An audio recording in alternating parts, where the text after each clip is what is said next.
అమెరికాతో గొడవ పెంచుకోవాలా లేదా అన్నది చైనా తేల్చుకోవాలి. చైనా విషయంలో అమెరికా వెనక్కి తగ్గదు. 104% పన్నులు ఇప్పుడు.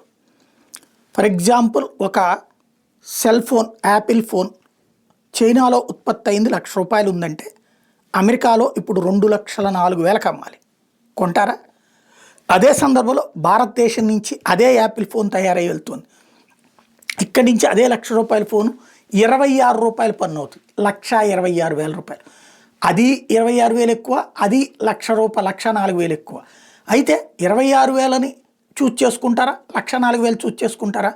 ఖచ్చితంగా 26,000 చూజ్ చేసుకుంటారు.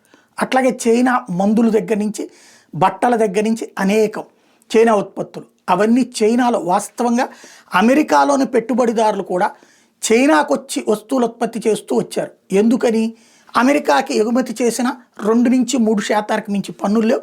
అదే సందర్భంలో అమెరికాలో ఒక వస్తువు తయారు చేయాలంటే ₹1,000 ఖర్చు అవుతుందంటే చైనాలో ₹600 ఖర్చుకే వచ్చేస్తుంది. దీని కారణంగా అమెరికన్ కంపెనీలన్నీ మానేసి చైనాకు వచ్చేసి దాంతోనే అమెరికాలో వ్యాపారాలు పోయినాయి, దాంతోనే అమెరికాలో ఆదాయాలు పోయినాయి, దాంతోనే అమెరికాలో ఉద్యోగోపాధి అవకాశాలు పోయినాయి. ఇప్పుడు ట్రంప్ దాన్ని రిస్టోర్ చేసే ప్రయత్నమే చేస్తున్నాడు. ఇప్పుడు చైనా అడ్డంబడి కూర్చుంటే ఏమవుతుంది? చైనాకి సంబంధించినటువంటి ఇంతెంత ధర పెట్టి అమెరికాలో కొనరు. At the same time America అదే చైనా వస్తువులు ఉత్పత్తులు వేరే చోట్ల ఎక్కడ అమ్ముకోవాలి? పెద్ద మార్కెట్ భారతదేశం. ఇక్కడ అమ్ముకుందామంటే ఇక్కడ మనం చైనా వెరైటీస్కి మన వస్తువుల కంటే ఎక్కువ ధర ఉన్న వాటిని అనుమతించం, తగ్గిస్తాం, ట్యాక్సులు వేస్తాం వాటి మీదన. కాబట్టి ఇక్కడ అమ్ముకోవడానికి వీల్లేదు. చైనాలో తయారయ్యే అనేక వస్తువులు ఇండియాలో కూడా తయారవుతుంటాయి. కాబట్టి అమెరికాలో అమ్ముకోవాల్సింది తీసుకొచ్చి ఇక్కడ అమ్ముకుంటే లాభము రాదు. అప్పుడు ఆ కంపెనీలు ఏమవుతాయి? మూతబడతాయి. కంపెనీలు మూతబడితే ఉద్యోగాలు పోతాయి, ఉపాధి అవకాశాలు కోల్పోతాయి, పన్నులు పోతాయి.